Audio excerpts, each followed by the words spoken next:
공사상을 생각할 때 우리의 뇌에서는 무슨 일이 일어날까요? 뇌과학과 연결하여 단계적으로 풀어보겠습니다. 첫 번째, 반응. 디폴트 모드 네트워크 DMN가 조용해집니다.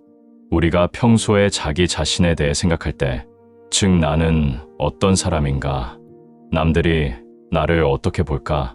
나는 왜 이럴까를 반추할 때 활성화되는 뇌 영역이 있습니다.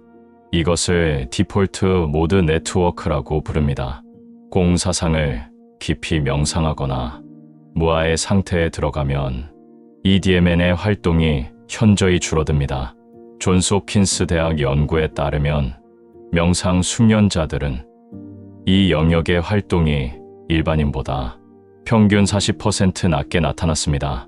자기중심적 사고가 줄어드는 것, 그것이 뇌 수준에서 일어나는 공사상의 첫 번째 효과입니다.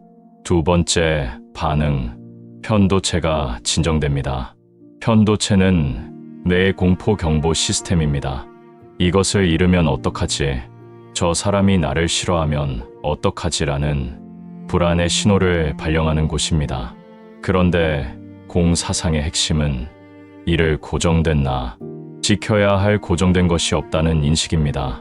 이 인식이 깊어질수록 편도체는 경보를 울릴 이유를 잃습니다. 막스 플랑크 연구소의 실험에서 공 개념을 포함한 명상 훈련을 받은 그룹은 9주 후 편도체 반응이 눈에 띄게 감소했습니다. 세 번째, 반응. 전두엽 피질이 강화됩니다. 전두엽은 이성, 조망, 감정 조절을 담당합니다. 공사상을 사유하는 행위는 고도의 추상적 사고를 요구합니다. 나라는 것이 과연 실체가 있는가? 지금 내가 느끼는 감정은 영원한가를 끊임없이 관찰하는 훈련. 이 과정에서 전두엽은 마치 근육처럼 강화됩니다.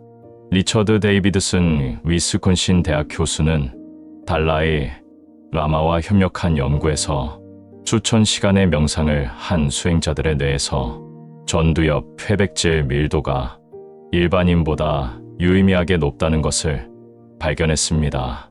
네 번째, 반응. 자아 경계가 흐려지며 확장감을 경험합니다. 이것이 가장 흥미로운 부분입니다.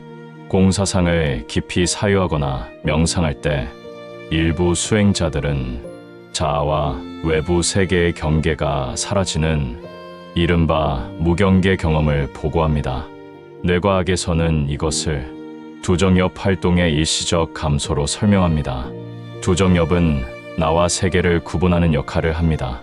이 영역의 활동이 줄면 나와 우주가 하나라는 경험, 즉 붓다가 마른 공의 체험이 신경학적으로 일어납니다.